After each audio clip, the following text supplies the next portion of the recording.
Salam pemirsa, salam IT News. Jumpa lagi di channel IT News di program berita kami. Hari ini, kami akan informasikan berita tentang kondisi terkini Partai Komunis Tiongkok yang sejatinya sudah terjebak kepungan luar dan dalam terkait perlawanan global. Partai Komunis Tiongkok mengalami situasi yang belum pernah dialaminya sejak Partai Komunis Tiongkok merebut kekuasaan di Tiongkok pada tahun 1949. Mari simak info selengkapnya. Serangkaian kejahatan dan kebijakan serta tindakan yang tidak tepat dari Partai Komunis Tiongkok justru membuatnya terjebak dalam berlapis-lapis tekanan dan kepungan.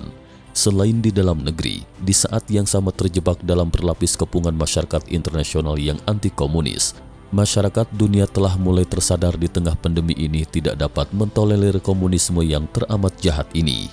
Orang-orang yang masih berangan-angan indah terhadap Beijing juga mulai mengubah pandangannya, tidak lagi membiarkan dan mengacuhkan rezim yang berlandaskan pada ateisme ini.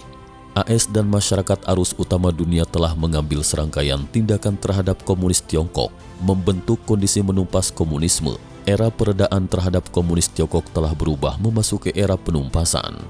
Sebelum Perang Dunia Kedua, sejumlah negara arus utama menempuh kebijakan peredaan penenangan terhadap invasi ekspansi Jerman, terus mengalah terhadap Hitler yang telah merobek kesepakatan, pada akhirnya mengakibatkan meletusnya Perang Dunia yang mendatangkan bencana besar bagi masyarakat dunia.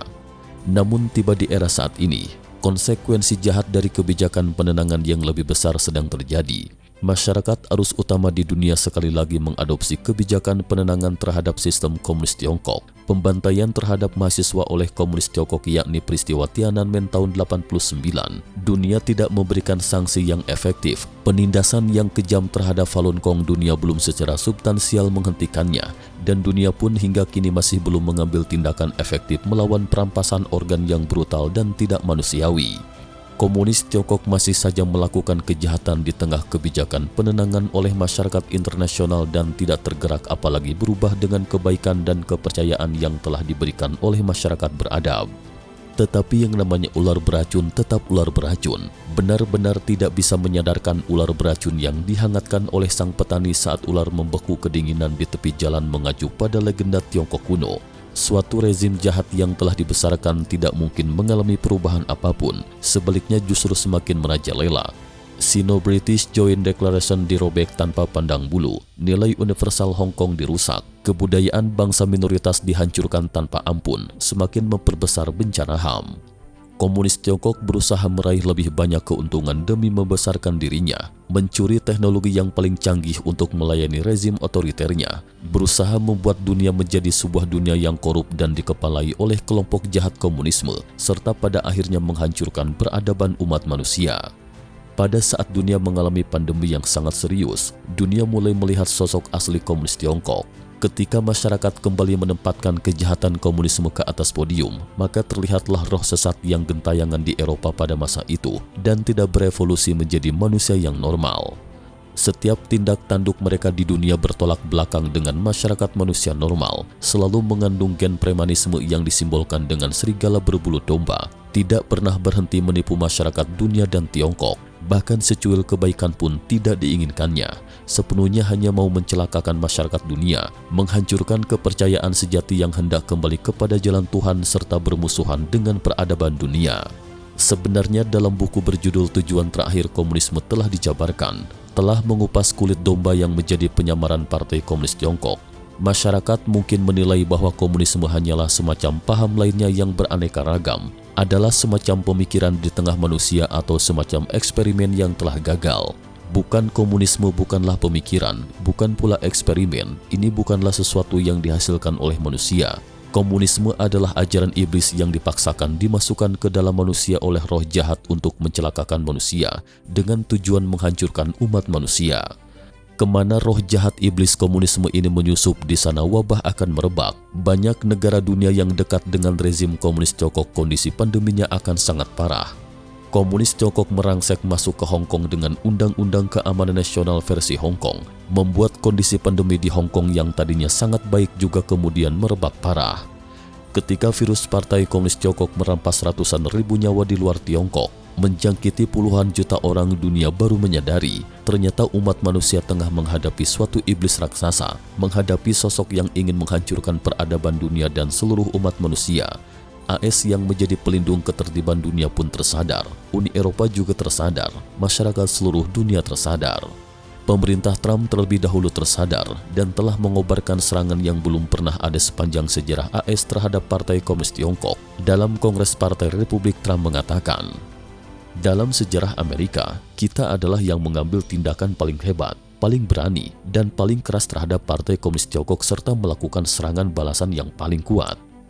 Pelajaran menyakitkan dari Perang Dunia Kedua masih segar dalam ingatan masyarakat. Waktu itu dunia sudah sulit untuk membendung membesarnya fasisme dan serangan invasinya. Aliansi dunia tidak ada cara lain. Satu-satunya penyelesaian adalah menumpas fasisme.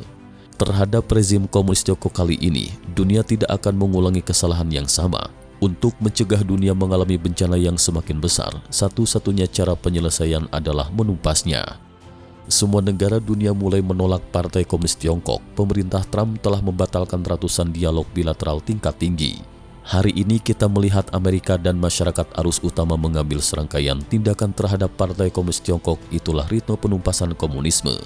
Tapi komunis Tiongkok sepertinya tidak menyadari juga tidak memperdulikan. Reaksi para wadah pemikirnya think tank terhadap hal ini pun sepertinya lamban. Masih terhanyut di dalam mimpi indah ekspansi komunisme, mengira dengan dialog dan memberikan keuntungan ekonomi dapat mengulur waktu dan menyelesaikan segala permasalahan. Bahkan hendak membuat pihak lain berdialog dan tunduk, tapi segala sesuatu sudah tidak seperti dulu lagi. Komunis Tiongkok hanya bisa mengatakan rakyat Tiongkok mutlak tidak akan setuju untuk menakuti tokoh anti-komunis dalam maupun luar negeri, di saat yang sama untuk membesarkan nyalinya sendiri.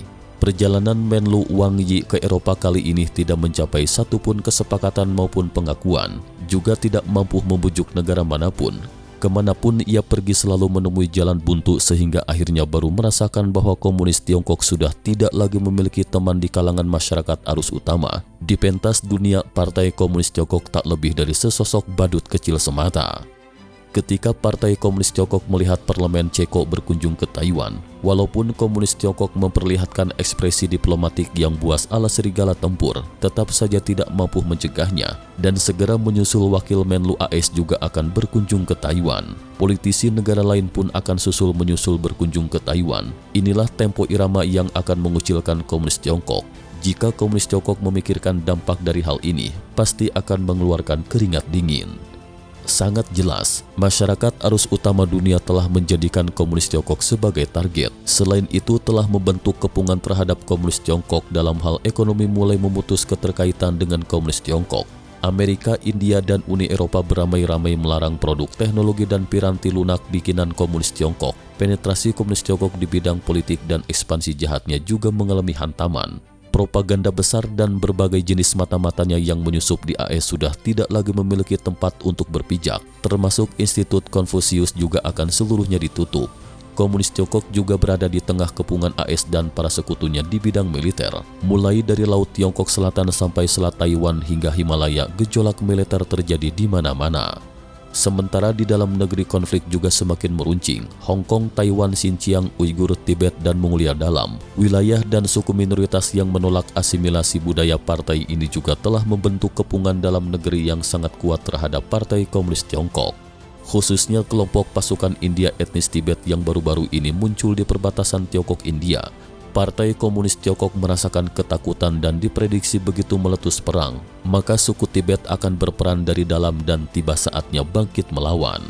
Melihat lagi baru-baru ini gerakan perlawanan warga Mongolia Dalam, lagi-lagi Partai Komunis Tiongkok telah menumpahkan gentong mesiu dan telah menciptakan musuh kuat di utara. Situasi itu mungkin menyebabkan seruan serupa pada Mongolia luar terhadap warga serumpunnya di dalam negeri. Partai Komunis Tiongkok telah terjebak dalam kepungan luar dan dalam yang mana begitu masif dan kuat.